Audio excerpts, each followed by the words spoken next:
This is Piers Morgan Live.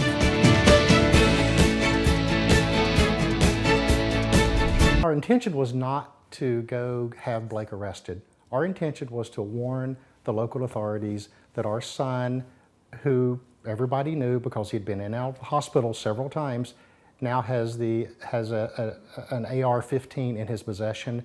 And we just wanted to say, this is probably not a good thing for him to have. Everybody knows his history, and it was a warning to the local authorities. We didn't know that he was going to be picked up in the confession and the I guess the plot that he had told the detective. We didn't know anything about that. We just wanted to warn the authorities that we felt it was unsafe for our son to have this weapon out in the community.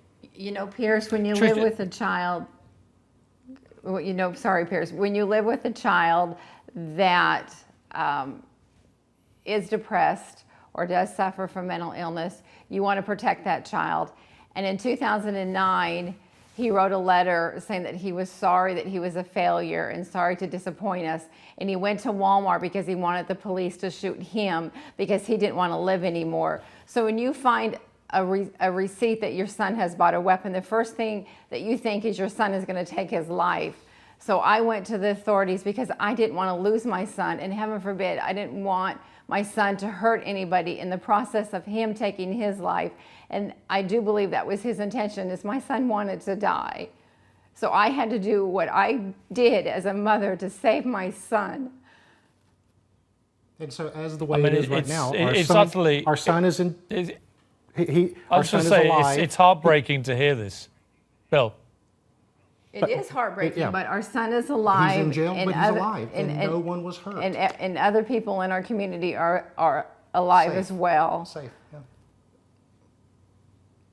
But in a way, Tricia, you've lost your son, potentially. I mean, if he's convicted of the offences for which he's been charged and faces a very long sentence, how do you feel about that? Well, it is heartbreaking, and I don't have restful nights, because I think about the long road my son has ahead of him, and what kind of future does he have? But at the same time, Piers, my son is alive. I can still talk to him every day. Bill, what is your message, Bill, to the families who may be watching, who might have children in a similar position, late teens or early 20s, who've been into mental institutions for a few days at a time, a similar pattern to what you went through? What is your advice to them? Don't hide it. Having mental illness in your family should not be embarrassing. Act on it like we did.